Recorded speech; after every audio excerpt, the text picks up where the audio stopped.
하나님의 구원 역사, 예수 그리스도의 구원 역사는 십자가의 고난, 죽음, 장래, 부활, 그리고 승천, 그 다음에 다시 오심. 이렇게 그 구원이라고 하는 것은 그 시작과 끝이 있어야지 구원이 다 되는 겁니다. 그래서 예수님은 이제 고난 받으셨다, 우리가 알고 있죠. 또 예수님께서는 십자가에 달려 죽으셨다, 그것도 알고 있는데, 그러면 이제 죽은 지 3일 만에 다시 살아나시고 부활도 알고 있거든요. 부활하고 나면은 승천하셔서 다시 오신다, 재림도 알고 있는데, 성경에서 안 써도 될 것 같은데 쓰고 있는 부분이 있어요. 하나님의 구원 역사 중에서. 그게 뭔가 하면 예수님이 죽으시고 장래됐다라고 하는 겁니다. 3일 만에 부활하시고 했는데 죽음과 부활 사이에 3일 그 3일의 기간이 예수님이 무덤 속에 들어가 있는, 아리마대 요셉의 무덤 속에 들어가 있는 그런 시간들이죠. 그 부분에 대해서 성경은 기록을 하고 있어요. 그래서 죽었다, 그 다음에 부활했다, 그 사이에 장래가 있는데, 그러니까 죽음으로 말하면 죽음의 끝이 장래고, 또 부활로 보면은 부활 전에 장래가 부활을 위한 시작이에요. 그래서 이 부분을 성경은 놓치지 않고 쓰고 있습니다. 그러면 죽고 나서 그냥 없어졌다라고 얘기를 하면 안 되는 거죠. 왜냐하면 한 사람이 굉장히 귀하잖아요. 천하보다도 귀합니다. 근데 이제 사람이 죽으면 어쨌든 간에 그 사람에 대해서 마지막에 그 인간에 대한 예의가 있잖아요. 사람에 대한 존중이 있잖아요. 그래서 보면은 죽은 거에 대해서는 사람들이 대부분 다 참 안 됐다, 혹은 와서 이제 그동안에 있었던 거에 대해서 이제 경의를 표하고 이제 이렇게 합니다. 그러니까 이거는 오늘날만 그런 게 아니라 옛날부터 그랬어요. 그래서 우리나라에 이제 그 구석기 시대에 동굴이 하나 발견됐는데, 거기서 이제 아이의 유골이 나왔습니다.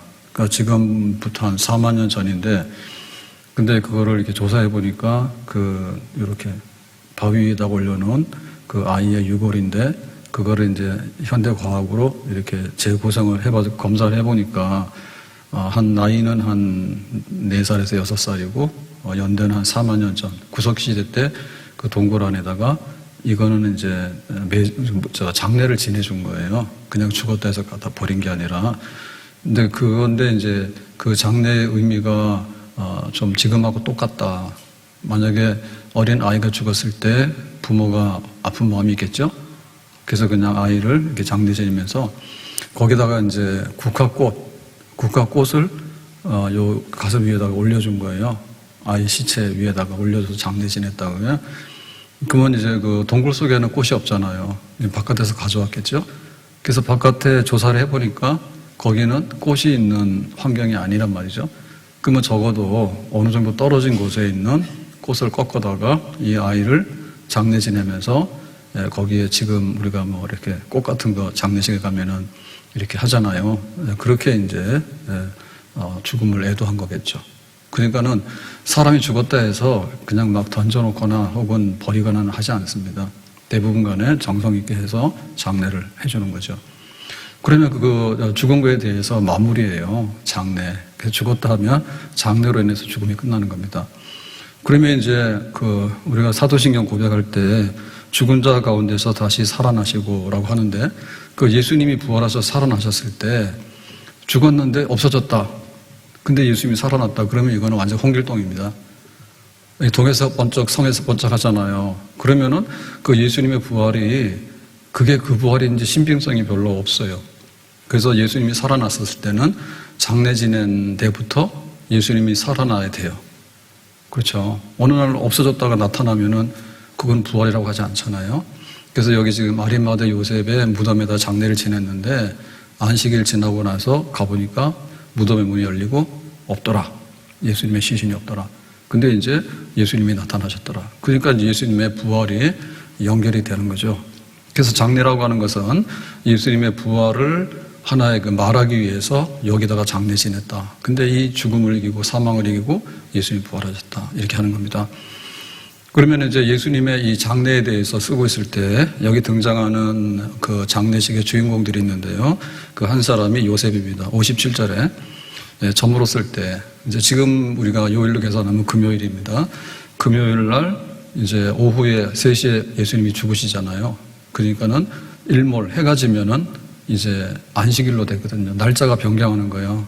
우리는 12시, 밤 12시에 날짜 변경인데 여기는 해가 지면은 날짜 변경입니다. 그래서 이제 그 다음날이 안식일이에요. 금요일이 지나고 나면 안식일인 거예요. 그래서 안식일 날을 아무것도 하면 안 되거든요. 장례식도 못 하는 거예요. 그래서 3시에 돌아가셨는데 죽으셨는데 급하게 예수님의 시신을 수습해다 가지고 장례를 지는.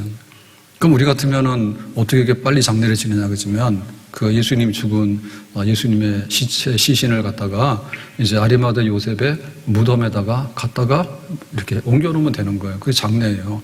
급하게 했죠. 그랬을 때 누가 등장하는가 하면 아리마다의 부자 요셉이라는 사람이 왔으니 그도 예수의 제자라 그랬어요. 그러니까 이제 아리마다 요셉 그러는데 이 요셉이 그 예수의 제자라는 한 말은 숨은 제자. 그러니까 이 사람은 부자고 그 다음에 또 이제 공회원입니다. 그래서 사내들인 공회원이기 때문에 굉장히 그 지도자급에 속하는 사람인데 자기가 예수를 메시아라고 믿는다라고 말을 하면 자기가 거기서 다 이제 몰락하잖아요. 그걸 드러내면. 그래서 노골적으로 예수를 따르는 사람이 있었는가 하면 마음속에 예수님의 제자가 있었죠. 네, 그런 사람이에요.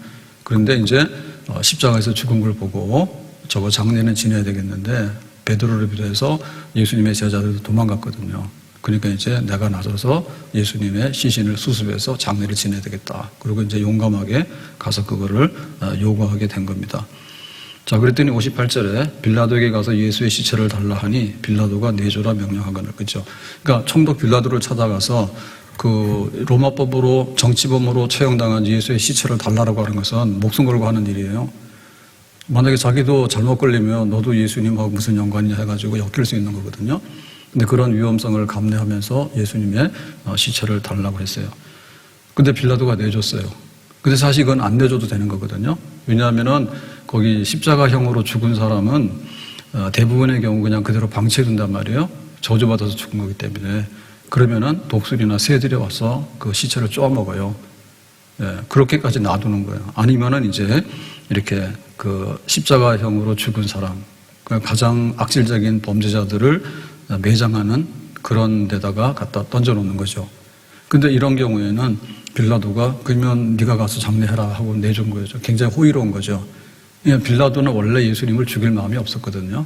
예수님은 로마에 반역한 죄도 없고 뭐 사람 죽인 살인자도 아니고 그러니까는 풀어주려 하는데 사람들이 자꾸 시끄럽게 하니까 그냥 정치적인 판결해가지고 그럼 니네들이 원하는 대로 십자가에 처형하도록 해라 이렇게 한 거잖아요. 그러니까 그런 어떤 반발심이 있었겠죠. 나는 예수가 무죄야. 근데 니들이 네 피값은 니들이 가져가 라고 했기 때문에 그래 시체 정도는 내가 뭐 수습해서 가져가도록 허락할게 라고 이제 해준 거지. 그래서 다행스럽게도 예수님의 시체를 수습해서 자기 가족묘 있죠. 가족묘. 부자니까 그 묘가 있거든요. 무덤이 있거든요. 거기 사용 안 하는 거예요. 그래서 여기 이 동굴에 있는 이 묘는 자기 가족들에게 쓸 수 있는 그런 공간들이 있는데 하나도 쓰지 않는 그 가족묘를 이제 예수님의 장례를 위해서 내준 겁니다. 그러니까 하나 갖다가 예수님의 시체를 여기다가 이제 동굴에다가 무덤에다가 옮겨놓은 거죠. 우리처럼 매장에서 땅으로 흙으로 덮는 게 아니잖아요. 그리고 이제 또 하나 여기 등장하는 인물이 있는데 마태복음은 쓰지 않지만은 요한복음에 보면 쓰고 있는데 19장 39절에 일찍이 예수께 밤에 찾아왔던 니고데모도 모략과 침향 섞은 것을 100리터라쯤 가지고 온지라 했죠. 그러니까 이제 그 이 니고데모도 예수님의 장례를 지내는데 왔어요. 제자들은 다 도망갔어요. 근데 이제 요셉이 이제 무덤을 제공하고 그리고 장례 지낼 때 필요한 모략과 침향 이거를 이제 가져와서 이거는 이제 방부제이기도 하고 그 다음에 향으로서 냄새 탈취제이기도 하고 그런 굉장히 장례에 필요한 필수 품목입니다. 이것도 비싸거든요. 근데 이제 얼마를 가져왔는가 하면 100리터라쯤 했는데 이게 1리터가 327g이에요. 그래서 100 하면 32,700g이에요. 다시 말하면 한 32kg 되는 모략하고 그 향품을 가져왔어요. 굉장히 이게 비싼 겁니다. 근데 대부분의 경우는 이 정도 안 쓰거든요. 조금만 쓰는데 뭐 왕이라든지 귀족이라든지 굉장히 권세 있거나 부유한 사람이 장례 지낼 때 쓸 수 있는 정도의 양을 예수님의 시체에다가 쓰기 위해서 이 니고데모 가져온 거예요. 그러니까 니고데모도 어떤 사람이냐면 밤에 몰래 와서 예수님에게 당신이 그리스도냐라고 물었던 사람이에요. 그러니까 요한복음 3장 1절에 보면 바리새인 중에 니고데모라 하는 사람이 있으니 유대인의 지도자라. 그러니까 이제 바리새파가 이제 경건한 파잖아요. 근데 이제 그 중에서도 뭐냐면 지도자라고 하는 것은 거기서 이제 뽑혀서 우리나라로 말하면 국회의원, 사내들인의 공회원이 된 사람입니다. 밤중에 예수께 와서 이르되 라삐여 우리가 당신은 하나님께로부터 온 선생인 줄 아나이다. 하나님 함께하지 아니하시면 당신이 행하신 이 표적을 아무도 할 수 없습니다. 그래서 예수님께서 많은 표적을 행하시니까 이제 메시아가 맞구나라고 하는 자기 마음에 믿음이 생긴 거예요.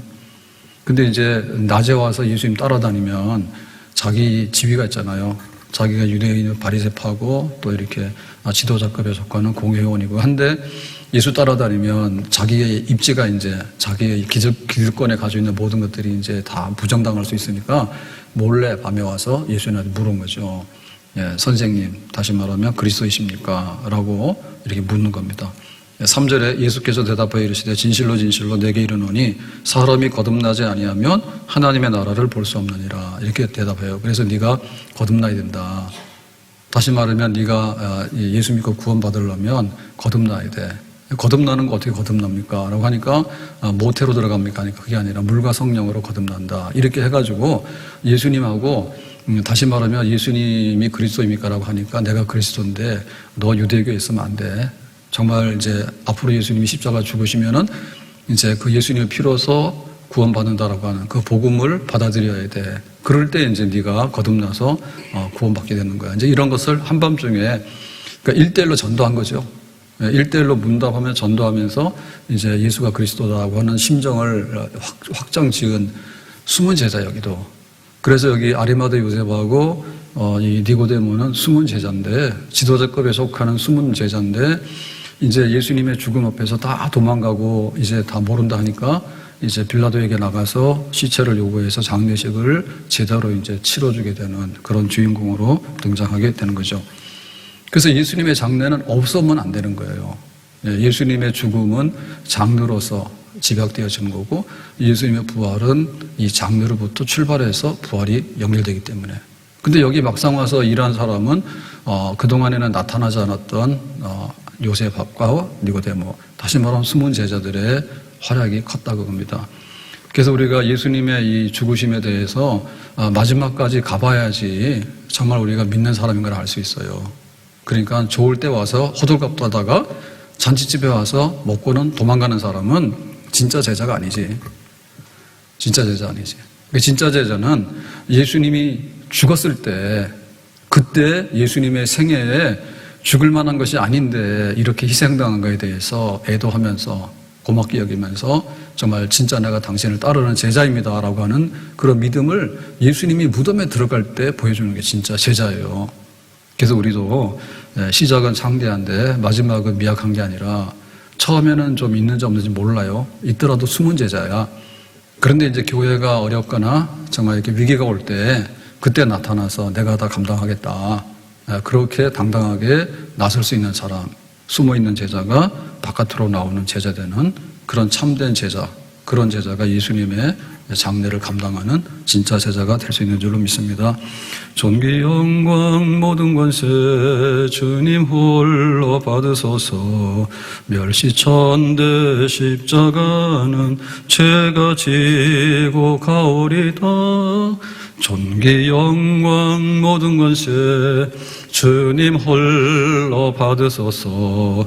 멸시천대 십자가는 죄가 지고 가오리다.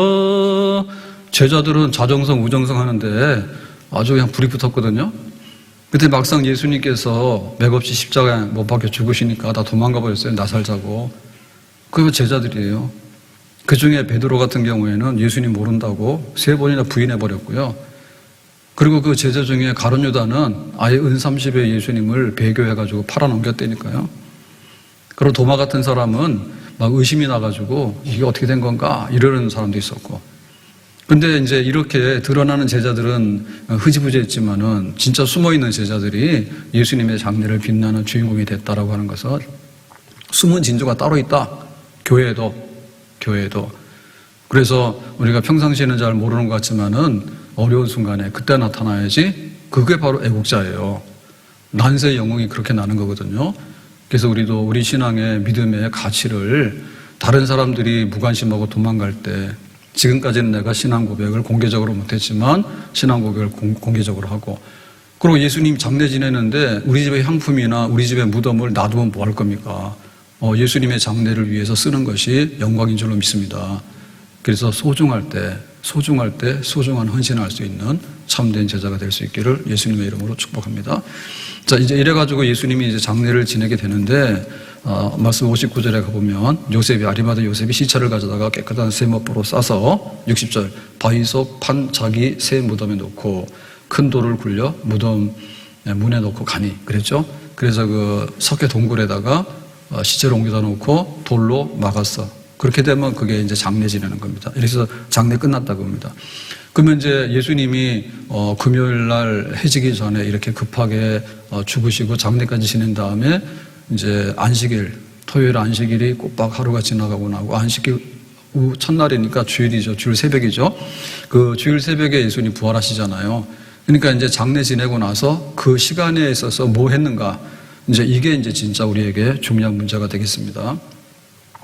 그러니까 무덤 속에 있는 이 시간, 그러니까 예수님이 금요일 오후 3시에 죽으셨는데 급히 장례를 지내고 주일날 새벽에 부활하는 데까지 있는 그 시간, 날짜로 하면 3일인데 실제로 하면은 만 하루 하고 이쪽 저쪽으로 조금 하고 이렇게 되는 시간이잖아요. 어쨌든 간에 무덤에 들어가 있는 시간, 그 시간이 무슨 시간이냐 할 때 이거는 제자들이 흩어지고 도망가고 이제 사람들도 허탄하고 예수님께서 뭐 할 줄 알았는데 아무것도 안 했네, 그냥 처형당했네, 뭐 이렇게 그냥 파상되는 시간이냐, 그 하나님의 구원이 희미하게 사라져가는 시간이냐, 하나님의 구원이 뭔가 하려고 그러다가 결정적으로 뭔가가 실패한 시간이냐라고 할 때 그게 아니라 이죠. 부활을 향해서 가고 있는 시간이에요. 부활을 향해서. 그러니까 이 무덤 속에 들어있는 3일의 시간도 하나님의 구원 과정 속에 있다. 하나님의 구원 과정 속에 있다. 만약에 이 3일 동안의 장례 시간이 없었다면 어떻게 될까 할 때 부활이 이상해지는 거예요. 부활이 예를 들면 기절했다가 살아났다든지 이런 게 등장할 수 있는 거죠. 그래서 우리가 장례 지낼 때 3일장을 하잖아요. 3일장 하게 되면 죽은 게 확실하다. 죽은 게 확실하다. 그 경계선인 겁니다. 3일장이. 그러니까 다른 어떤 것이 개입하지 못하도록. 근데 이것은 하나님의 구원을 이루어나가는 그 과정, 사망의 음침한 골짜기에 던져지는 것이 부활을 향해서 가고 있는 시간이죠. 죽었는지 안 죽었는지도 모르고, 죽었는데 어디 간지도 모르고, 이렇게 사라져버리고 실종된 상태에서 뭐가 나타나 버리면 부활이라고 하는 것이 의심투성이고 불분명해지는 거예요. 그래서 3일 동안에 여기서 지금 이 무덤 속에서 사람이 하루, 이틀, 3일 그러면 부패가 시작돼가지고 썩어져 가는 거예요, 실제로. 썩어져 가는 거예요. 그 과정은 실패의 과정이 아니라 부활의 아침을 준비하는 그런 거룩한 과정이 되겠죠. 우리가 그 썩는 것 중에서 이렇게 나쁜 쪽으로 보면 썩는다 얘기하고요. 좋은 쪽으로 보면은 이게 발효가 된다예요. 그래서 우리가 흔히 취하는 것 중에는 발효식품들이 많잖아요. 김치는 생김치도 먹지만 겨울 지내려면 발효된 걸 먹어야 되잖아요. 김장김치는. 그리고 홍어를 먹을 때 홍어 무침도 있지만은 홍어 삭힌 거 있죠. 왜? 요즘 잘 안 드시는가? 홍어 삭힌 거 있잖아요. 홍어. 흑산도에서 홍어가 많이 잡히는데 요즘은 군산에서 많이 잡힌답니다. 이게 바다 온도가 달라져가지고. 흑산도 잡아오는데 냉장고가 있어요. 뭐가 있어요. 그게 육지로 오면 어떻게 돼요? 썩었지. 근데 그게 맛있잖아요. 그러다 보니까 이게 숙성된, 발효된 홍어가 나오는 거죠. 그게 별미라니까. 이게 그걸 썩었다고 버리는 게 아니라 발효됐다 얘기예요. 이게 실패가 아니라 뭔가 하나님의 구원을 향해서 뭔가가 가고 있는 시간인데 모르는 사람들은 여기 지금 예수님을 십자가에 못 박아 죽이자라고 음모했던 사람들 있죠. 박수치고 샴페인 터뜨리고 놀았겠죠. 우리 성공했다고. 근데 성공한 게 아니라 예수님께서 다시 살아나심으로 인해가지고 완전히 뭐예요? 자기들 망하게 된 거예요. 망하게 된 거예요. 그래서 무덤 속에 있는 이 시간이 정말 거룩한 구원의 은총의 시간이다. 그럼 이거를 왜 마태복음이나 요한에서 이거를 왜 굳이 이렇게 자세하게 기록하고 있는가 하면 그 예수님의 구원을 좀 더 분명하게 설명하기 위해서, 차별화하기 위해서 이거를 지금 쓰고 있는 겁니다. 그러니까 그 당시에 헬라 문화와 헬라 철학 속에서는 어떤 게 있었는가 하면, 나중에 이제 헬라 철학의 이원론에 근거해가지고 이제 이단들이 나오게 되는데, 그 이단들이 이원론을 배경으로 해가지고 예수님에 대해서 어떤 주장을 하게 되냐면 가연설이라고 하는 주장을 해요. 가연설. 그러니까 예수님께서 공생애 3년 반을 그 하나님의 구원을 이루는 그리스도로서, 메시아로서 행했다. 세례요한에게 세례를 받으시고 요단강에서 나오셔가지고 십자가에서 죽으시는 기간까지가 한 3년 반 된다, 이렇게 얘기를 하잖아요. 그런데 그 사람들은 얘기하기를 예수님께서 행하신 일은 분명히 그리스도 메시아로서 하나님의 능력이 집중적으로 임해가지고 뭐 죽은 자도 살리고 뭐 병든 자도 치료하고 귀신도 쫓아내고 또 뭐 이렇게 오병이의 기적도 행하고 그다음에 뭐 바다 풍랑도 조용히 하고 놀라운 하나님의 어떤 권능을 드러내서 예수가 그리스도이다라고 하는 것을 드러냈다. 그건 맞다라고 해요. 근데 근본은 뭐냐면 마리아의 몸에서 나시고라고 하는 거하고 십자가에서 죽으시고라고 하는 부분에 대해서는 그 이해를 못하는 거예요. 헬라 철학적인 이원론의 관점에서는. 왠가 하면은 어떻게 하나님이 인간이 되냐. 영과 육이 있는데 영은 거룩하고 아주 선한 것이지만 육이라고 하는 것은 아주 몹쓸 혐오덩어리다. 죄덩어리다. 그런데 어떻게 이 육체를 가진 인간으로 하나님이 오냐. 그거는 말이 안 된다. 네, 그렇게 본 거죠. 그러니까는 예수는 인간이다. 하나님이 어떻게 인간이 될 수 있냐. 그거는 말이 안 된다. 인간이다. 그런데 이 세례 요한의 세례를 받음으로 인해서 성령을 부어주심으로 인해서 그리스도의 영이 들어가서 메시아로서 구원자로서의 그런 능력과 모든 역사를 행하신 거다. 그러나 근본은 인간이다. 그 다음에 예수님께서 죽으셨잖아요. 어떻게 하나님이 죽냐.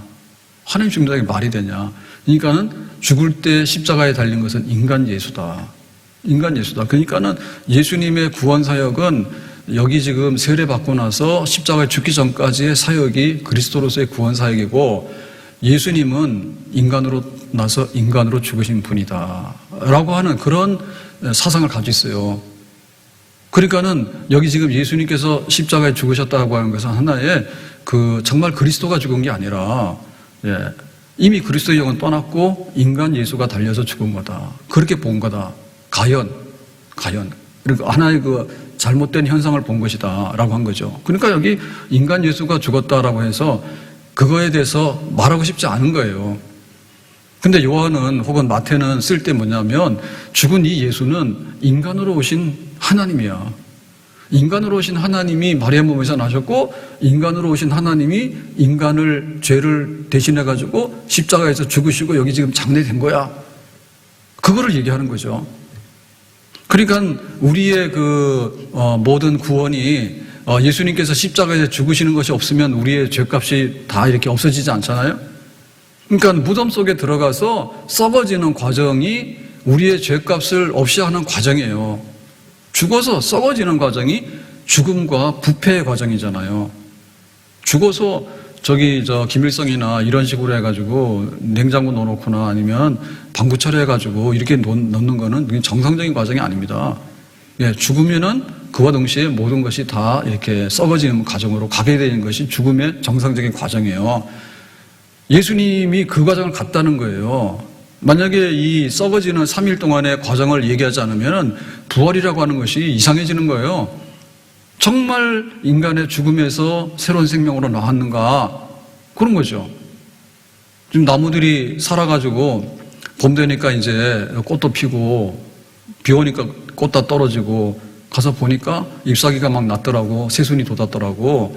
그러면 벚나무가 죽었다 산 거냐? 아니지. 그냥 겨울잠을 자다 깨어난 거지. 곰이 죽었어요? 곰이 이거 가서 그냥 겨울잠을 깊이 자다가 활동 안 하다가 따뜻하니까 나와서 돌아다니는 거지. 곰이 부활했냐 봄에? 그건 아니지. 그럼 예수님께서 이렇게 하시다가 갑자기 부활해서 나타났다라고 얘기할 때 그거는 좀 이상한 거죠.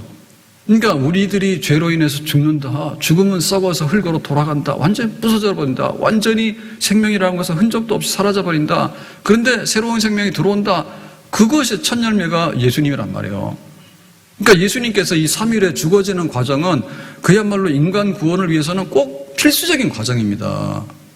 그거를 이렇게 헬라 사람들이 볼 때는 인간이라고 하는 것은 혐오스러운 거고 인간의 죽음이라고 하는 것은 육체라고 하는 것은 아무것도 없어지는 건데 그런 거에 대해서 관심 갖지 마라 이 얘기를 하는데 성경은 그게 아닌 거죠. 예수님의 죽음이 우리의 구원이고 3일 동안의 장례진에서 썩어져가는 과정이 우리의 구원의 부활의 생명의 그 진실성과 부활의 생명의 참 내용이 있는 생명의 부활이라고 하는 것을 알려주는 거죠. 이거를. 그러니까 하나님의 구원이 지금 여기 이루어지고 있는 거예요. 시편 23편 4절 내가 사망의 음침한 골짜기로 다닐지라도 해를 두려워하지 않을 것은. 그러니까 우리가 이렇게 하다 보면 위태로운 상황이 있는데 그걸 면했다. 그러면 구살생이라 하죠. 분당에 그 다리가 붕괴돼가지고 사람이 죽었습니다. 근데 보니까 뭐 그 다리 그러는데 사진을 보니까는 간단한 것 같은데 실제로 한 5m 된다며요. 다리니까 주저앉았는데 5m 추락을 하니까 한 사람은 죽고 한 사람은 중상을 입었다고. 그러니까 우리가 어떤 위기를 당할 때 살았네. 교통사고 나서 막 차가 뒤집어졌는데 살았네. 혹은 막 전쟁터에서 총알이 날아가는데 용케 그냥 피해가지고 살았네. 병원에 갔는데 이 사람 죽을 것 같다 했는데 막 뜻밖에도 회복이 빨라가지고 돌아온 거예요. 생명이 돌아온 거야. 그랬을 때 굉장히 고맙죠. 근데 거기서 만약에 끝났다 그러면 어떻게 되냐면은 부활은 없는 겁니다. 부활은 없는 겁니다. 그래서 이 사망의 골짜기라고 하는 것은 진짜 사망의 골짜기에 들어가 있는데 진짜 사망의 골짜기가 뭐냐면 죽었다가 살아나야지 되는 거라니까. 사망의 골짜기 통과하는 거라고. 그리고 진짜 사망에 들어가려고 하면 적어도 3일 동안은 그 속에 들어가 있어야 되는 거예요. 누가 보더라도 의사가 이거 사망 판정 내리고 그 다음에 누가 보더라도 썩어가고 있네라고 해야지 비로소 사망의 골짜기에 들어간 거예요. 거기서 끄집어내는 거죠. 그러니까 우리가 그 예수님으로 인해서 은혜를 받게 될 때 하나님이 나의 힘이 되신 하나님, 나를 도와주신 하나님 좋아요. 그래서 우리가 하나님의 은혜를 덧입게 되면 힘이 나고 막 역사가 일어나죠. 그래서 표현이 뭐라고 했습니까? 시편 46편 1절 보니까 하나님 우리 피난처여 힘이시니 환난 중에 만날 큰 도움이시라.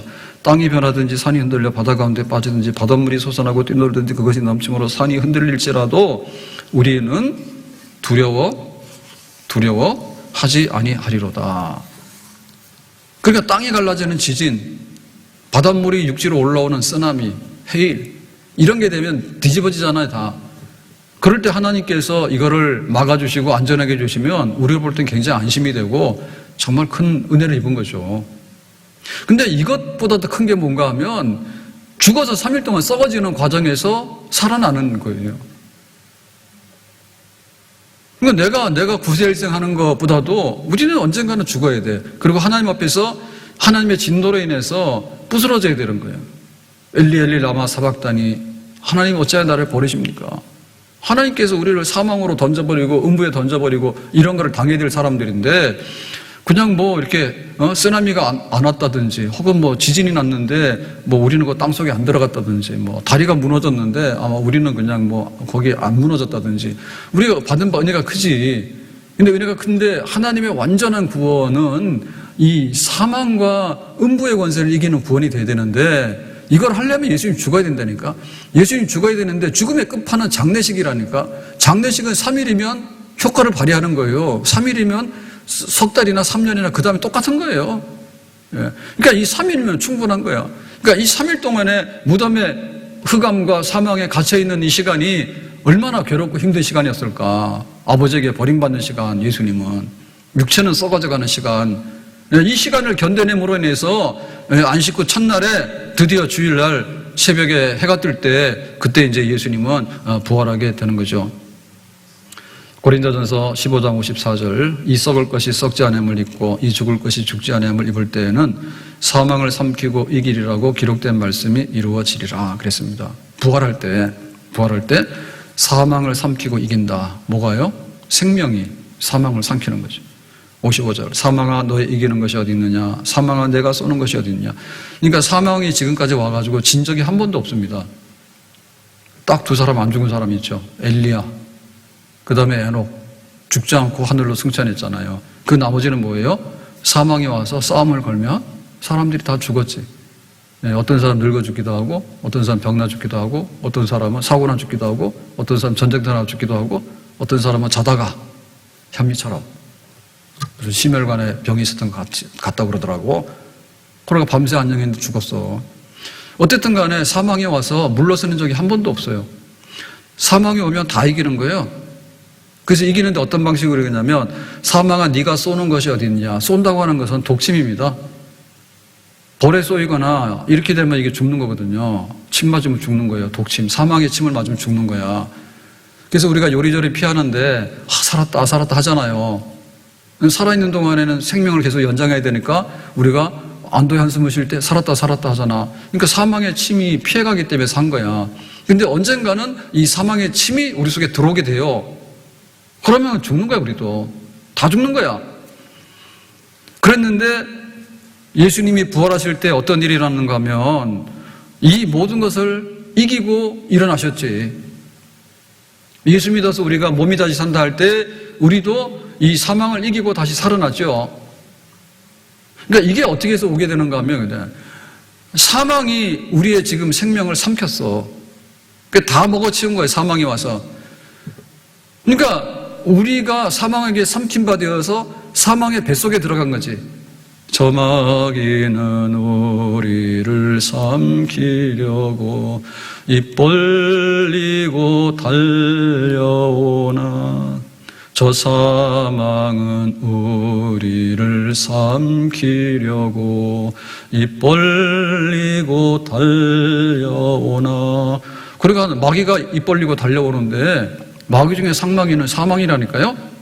사망이 와서 입 벌리고 와가지고 다 삼키면 고래가 지금 입을 벌리면 거기가 뭐가 들어가야 돼요? 다 들어가야 돼요. 고래가 배 채워질 때까지는 다 빨아들이는 거예요. 제가 바다에 갔는데 한번 그런 거 봤어요. 별 생각 없었는데 갑자기 막 그 바다 여기 모래 있는 데다가 그 유명한 해수욕장 다닌데 울진 어디 갔는데 막 이렇게 생선이 막 튀어오르더라고. 근데 그 생선이 멸치예요, 멸치. 근데 우리가 볼 때 멸치 등이 작잖아요. 근데 이게 살아서 튀어올 때는요, 꽤 큽니다, 이게. 그럼 막 요 해변 모래로 그냥 허옇게 깔렸어. 그래서 사람들이 막 들통 들고 가서 멸치 담다고. 근데 그런 광경을 봤어요. 근데 그것만이 아니고 이게 지금 멸치 먹으러 오는 게 참치인지, 참치 먹으러 오는 게 상어인지, 상어 먹으러 이제 고래인지, 고래도 고래를 먹는다더라고. 이게 먹이사슬인데요. 제일 센 놈이 먹는 거예요. 제일 센 게 뭔 사망인 거예요. 이 사망이 먹어버리기 때문에 우리 인간들은 그냥 끝장나는 거예요. 거기서 붙들려가지고. 사망해서 먹는 거예요. 죄 때문에. 사망해서 먹는 거예요. 죄에 싸서 사망이라고. 그러니까 우리가 속죄도 없이 지금 사망에게 잡혀먹는 겁니다. 지금 사망의 입속에 다 들어가서 사망의 뱃속에 다 들어가는데 지금까지 무덤을 파가지고 공동묘지를 만들고 막 다 했는데 하나도 나온 게 없어요. 다 와서 먹어버렸어. 다 와서 먹어버렸어. 흔적도 없어. 그래 됐다고. 그러니까 예수님 오셔서 구원하려면 뭘 해야 됩니까?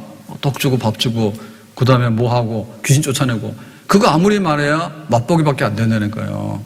근본적으로 사람들이 사망에 이르는데 이 사망의 뱃속에 들어간 놈을 어떻게 토해내도록 만들어야 될까라고 할 때 예수님께서 우리를 대신해서 사망의 뱃속에 들어간 거죠. 충분히 뱃속에 들어간 거예요. 예수님이 죽음을 피한 것도 아니고 죽음을 피했다 해가지고 저 하늘에 올라가 있다가 3일 만에 뿅 내려와가지고 내가 부활했다 하는 것도 아니라니까. 예수님께서 이 무덤 속에 들어가야 되는 거예요. 사망의 뱃속에 들어가야 되는 거예요.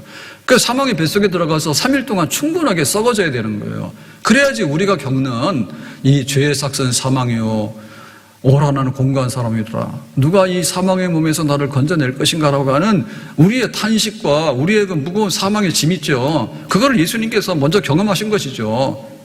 그래가지고 길을 여는 거예요. 나를 따라오라고. 3일 만에 예수님은 우리의 모든 죄를 속했기 때문에 죄 없으신 예수님은 죄가 없잖아요. 우리를 대신해서 덮었었잖아요. 우리를 대해서 덮었은 죽음이라고 하는 것을 갚아놓으셨기 때문에 예수님 자체는 죄가 없는 흠없는 거룩한 분이거든요. 그러니까 예수님께서 이제 살아나시게 되는 거죠. 부활의 영으로 살아나게 되시는 거죠. 우리 3일 만에 부활인 거예요. 그러니까 예수님께서 이 죽음의 문을 열고 나오시기 위해서는 여기 아리마대 요셉 속에 들어가서 사망의 뱃속에 들어가서 마치 요나가 큰 물고기 뱃속에 들어가 있다가 뱉어내가지고 회개해서 뱉어내서 이렇게 육지로 나온 것처럼 그렇게 예수님께서 나오시게 되는 거. 그러려면 뭐냐? 들어가야 된다니까. 그러니까 우리가 너무 고맙게 생각했던 게 그런 거예요. 뭐 지진이 났을 때 내가 살았어. 막 해일이 왔는데 내가 살았어. 막 내가 전쟁통에도 살았어. 좋지. 근데 마지막에 우리는 그럼에도 불구하고 끝내는 뭐냐면 사망이 와서 쏘게 되면은 사망에게 삼킨 바 되어가지고 다 흔적도 없이 해골로 돌아가야 되는 그런 존재라니까 우리가. 근데 예수님께서 그것을 미리 가셔가지고 전부 다 이제 이기시고 부활하시는 그 길을 가셨기 때문에 예수 믿어서 들어가는 자에게는, 예수님 안에서 죽는 자에게는 나중에 부활의 산 소망이 있게 되는 줄로 믿습니다. 그러니까 이 3일 기간이 얼마나 귀한 건가. 여기 지금 금요일 밤과 안식일 토요일과 그 다음에 안식 후 첫날 되는 주일 새벽에 이 시간이 정말 이 역사에는 저주가 임하는 시간이거든요. 예수님 죽어가지고 하나님께 버림받아서 썩어지는 무덤 속에 들어간 시간이지만 이 시간을 뚫고 예수님께서 부활하게 되시니까 우리가 가야 되는 길의 마지막은 죽음의 골짜기에 들어가서 썩어지는 거라니까. 그럼에도 불구하고 예수님과 함께 가는 거예요. 예수님과 함께 가는 거예요. 어디까지 갑니까? 파티 갈래요? 결혼식 갈래요? 다 좋죠? 근데 우리가 죽어서 무덤에 들어가서 썩어지는 과정까지 예수님께서 우리와 함께 가시는 줄로 믿습니다. 그것이 우리가 받는 은혜라니까. 그것이 받는 은혜인 거예요. 따라갈 수 있어요? 진짜 너무 사랑하면 따라가더라고. 남편이 죽으면 아내도 따라가고 아내가 죽으면 남편 따라가지. 어디까지 따라갈 수 있어요? 부모가 죽었다 해서 자식이 따라갑니까? 아니면 자식이 죽었다 해서 부모가 따라갑니까? 따라간들 뭐예요? 정말 우리가 가야 되는 길은 사망의 골짜기거든요.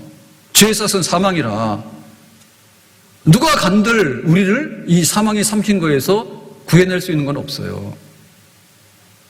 설령 뭐 심청이가 들어가더라도 그 아버지 눈 떴다는 얘기는 그냥 소설이니까 지어낸 얘기지. 같이 무덤 속에 들어가도 같이 무덤에 뼈지 뭐가 살아납니까? 근데 우리가 죽어서 무덤에 들어가서 이게 해체가 돼가지고 뼈밖에 안 된다 할지라도 육신적으로 볼 때 예수 믿는 믿음으로 예수님께서 사망 안에서 우리와 함께 하시면 예수께서 나중에 오실 때 모든 이들을 부활시킬 때 예수 믿는 우리들도 전부 다 예수님의 이름으로 사망에서 부활하게 되는 줄로 믿습니다. 부활절날 아침에 올 때 무엇 때문에 오냐면 예수님과 함께 죽었기 때문에 예수님과 함께 산다고 해서 부활을 믿는 성도들이 신앙 고백하고 부활절 예배에 모이는 거예요. 아멘. 예수님의 이 고난과 죽음, 그다음 부활, 이 순간에 있어서 정말 감사하지 않은 게 없죠. 나 대신 매 맞았네, 나 대신 죽어주셨네, 고맙지. 근데 예수님께서 부활하셨네, 영광이네, 우리도 부활하네, 소망이 있지. 근데 잊어서는 안 되는 거, 3일에 썩어지는 무덤 속에 들어가신 그것 때문에 우리가 결정적으로 썩어서 부패한 가운데 있더라도 새로운 생명으로 예수님 부활의 첫 열매이기 때문에 우리도 다시 부활한다고 하는 거, 이 믿음이 성립이 되는 거예요.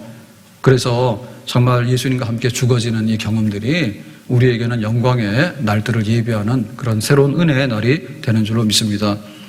요한계시록 21장 4절 모든 눈물을 그 눈에서 닦아주시니 다시는 사망이 없고 애통하는 것이나 곡하는 것이나 아픈 것이 다시 있지 아니하리니 처음 것들이 다 지나갔음이러라.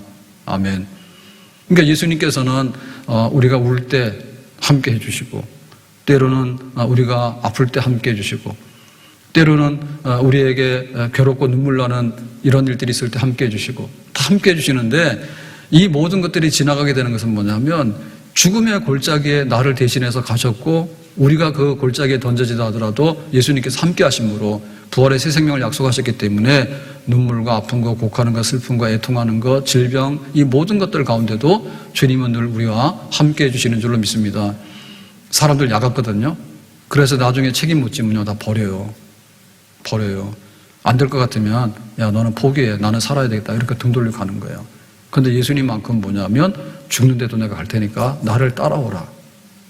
보통 사람들은 우리가 안 될 것 같으면 우리가 가난해지면 가난병이랑 못 살아 버리고 우리가 병들면 병든 사람은 못 살아 버리고 우리가 짐스러우면 짐스러우니까 너는 나가라고 버리고 다 그렇게 하는 거예요.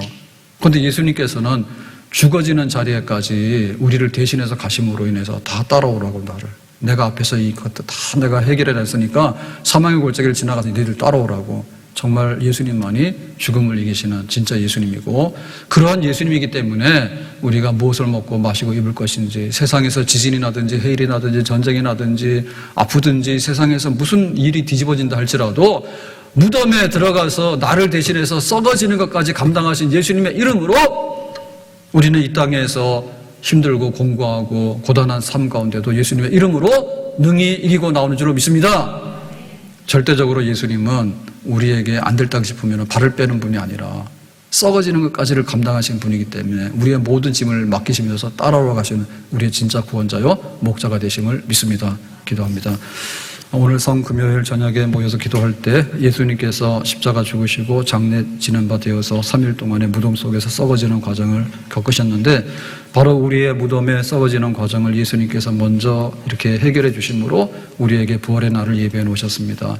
참으로 예수님께서 썩어지는 것을 대신해 주셨기에 우리가 겪고 있는 이 세상의 모든 무거운 짐들과 환난과 고통도 예수님께서 다 품으시고 우리와 함께 하심으로 해결해 주시는 우리의 진정한 구원자가 되는 줄로 믿습니다. 생명의 주요 우리의 삶에 온전하신 목자가 되시는 주님을 찬양합니다.